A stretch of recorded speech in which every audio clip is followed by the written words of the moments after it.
ассалому алайкум дӯстони азиз, хушомадед ба канали Dom TJ. дар имрӯзанавормон 13 хонаҳои фурӯшӣ мешаванд. нархҳошон аз 50 000 то 350 000 мебошанд. ҳатман навора то охира тамошо кунед, лайка монед ва подписатсия кунед дар канали мо.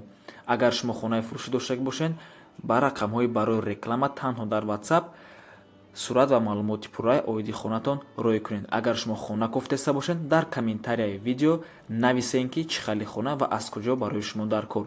бисёри бад гап намезанем, рафтем. якум хонаи фурӯшӣ аз шаҳри Душанбе. як хонага квартира дар 11 ошона бо масоҳати 50 метри квадратӣ. қарор дорад дар калсивои повороти аэропорт. бино новостройка мебошад. хона бе ремонт, коробка, назди роҳи Калондай ва ҳамин биноя насиб тобистони соли 2022 месупоранд. ин хона бошад ай котлован, айни ҳол вақти котлован шай барои ҳамин бо арзонам мешавад, алишам мешавад. нархаш бошад 218 000 сомонӣ. хотиррасон мекунем ки пеш аз хона аз котлован харидан ҳатман эҳтиёт бошед, фаҳмен ки чӣ хали ширкат ҳамин хона месозад, чанд сол ҳамин ширкат кору фаъолиятша давом доштай. умуман ҳама маълумота гиред, чӣ ба ки хона аз котлован харидан 100 фирмаи хубам бошад, камтар хатарнокиам дорад.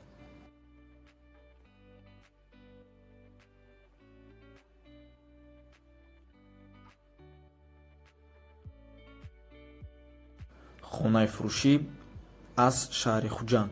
духонага квартира дар бинои советӣ дар якум ошонаш ҷойгир аст бо масоҳати 48 метри квадратӣ. қарор дорад дар 31 микрорайони шаҳри Хуҷанд, доми Си. агарот дорад, бо ремонти миёна таъмин аст ва бронированӣ дар дорад. барои он ки хона дар якум этажа, ин чизи муҳим мебошад. нархаш 205 000 сомонӣ савдоям мешавад.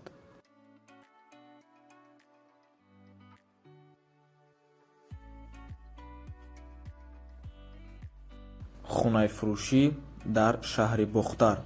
духонага квартира дар 4 ошона, бинои новостройка. ин биноя соли 2020 сохтанд ва супоридан бо масоҳати 37 метри квадратӣ. ҳамишне ки минусай. и 37 метри квадратӣ барои якхонага боле мене мешаваю, барои духонага беҳад майдаи бадай. нархаш 220 000 сомонӣ савдоям мешавад. ремонти нав дорад. домам чам хушрӯяй кирпичнияй. дом 9 этажа мебошад. лифтам дорад. савдоям мешавад.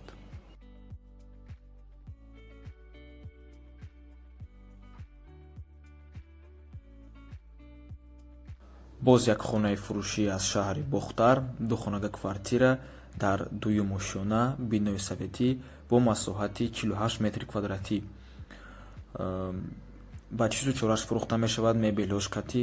ремонташ нав ба гуфти соҳиби хона, лекин ремонти навда монанд нест. рости гап, оби гарм хунук ҳаст, срочна фурӯхта мешавад. душ, туалет ҳамаш дарунда, назди бозорчаи ҳоҷи шариф 300 метр дурай. нархаш 230 000 сомонӣ савдоям мешавад, алишиам мешавад.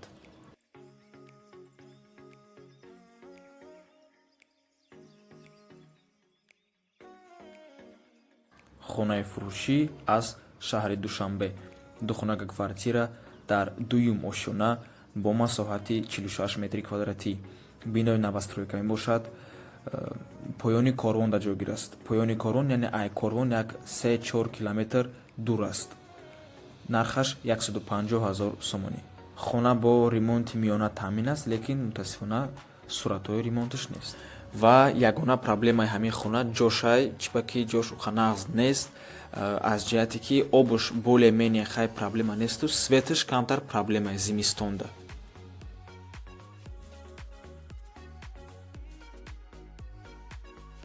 хонаи фурӯшӣ аз шаҳри Кӯлоб. сехонага квартира дар 3 ошона, бинои советӣ бо масоҳати 50 метри квадратӣ. ҷойгир аст дар 10 микрорайони шаҳри Кӯлоб.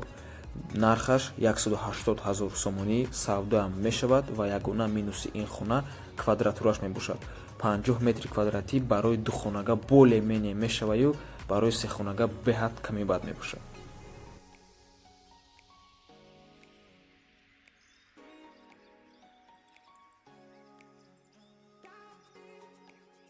ҳавли фурӯшӣ аз шаҳри Ҳисор. Як этажа ҳавлӣ мебошад. Дар 8 сотик замин ҷойгир аст. Як дар хона дора ҳамагӣ. Қарор дорад дар деҳаи Булбулчашма, шаҳри Ҳисор. Ҳамун як хонае ки дорад 6x4 мебошад. Нархаш 50 000 сомонӣ савдоам мешавад.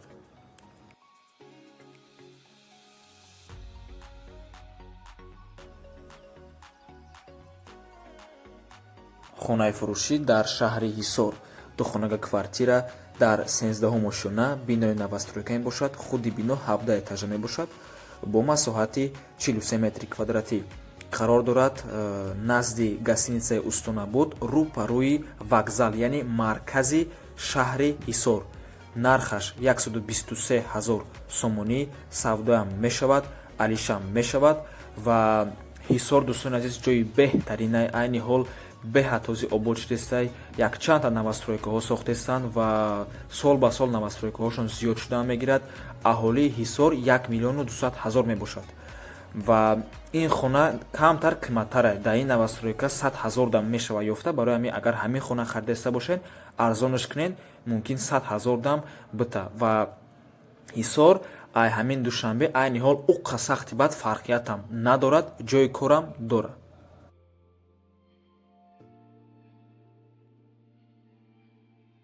хонаи фурӯшӣ аз шаҳри Душанбе.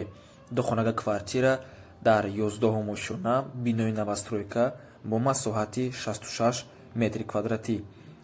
Ҷойгир аст дар Хитой бозор. Нархаш 250 000 сомонӣ савдоам мешавад. Хитой бозорда ягон намуд навастройка ё ки ҳамин домои сексия набуд. Ҳамаш ҷа қариб ҳавлияй. Ва ин навастройка якум навастройка мешавад дар ҳамун территория ва осуста ин территория обод шуда мегирад. Застройшики нағзай ва назди ҳамин домда мактаб, дута садик, 5 этажа гипермаркет сохтестанд. Ҳамашон дар наздикиш мешаванд. маршруткаҳои 5, 7, 8, 14 ва 33 мегузарад. Нархаш 250 000 сомонӣ чихе ки гуфтем савдоам мешавад. Дома айни ҳол то 4 ошона бардоштагиам.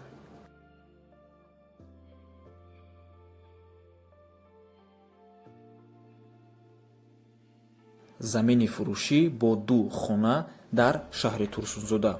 10 сотик замин мебошад.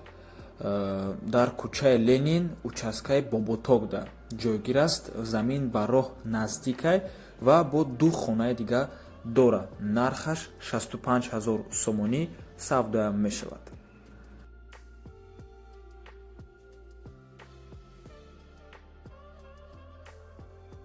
ҳавлии фурӯшӣ дар шаҳри Ваҳдат. Як этажа ҳавлӣ мебошад.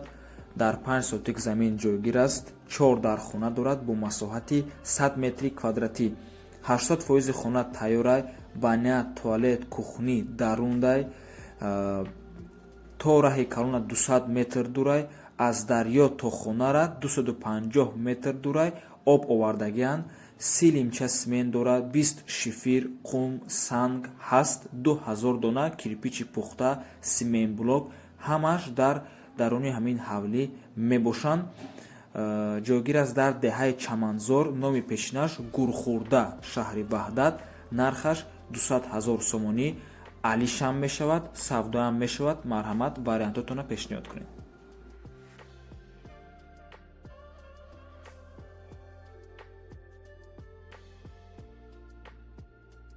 боз як ҳавлии фурӯшӣ дар шаҳри Ваҳдат, деҳаи Зарнисор. 2 этажа ҳавлӣ мебошад. 5 дар хона дорад. Дар 5 сотик замин ҷойгир аст. Нархаш 350 000 сомонӣ савдоам мешавад. рақамҳои соҳиби хона барои маълумоти пурра дар рӯи экран.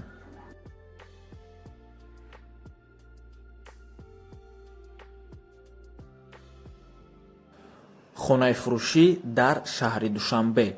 Сехонага квартира дар 1 ошона, бинои советӣ бо масоҳати 75 метри квадратӣ. қарор дорад дар мясокомбинат, пеши бозорчаи поликлиника. мактаб, садик ҳамаш пешашда отдельно гараж дора, подъезда кладовка дора, документош ҳамаш ҳастай срочно фурӯхта мешавад.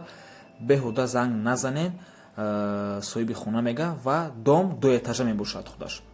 нархаш 250 000 сомонӣ савдоам мешавад. И дуэтажа домо дӯстони азиз якум домое ки дар Душанбе сохтагӣ буданд.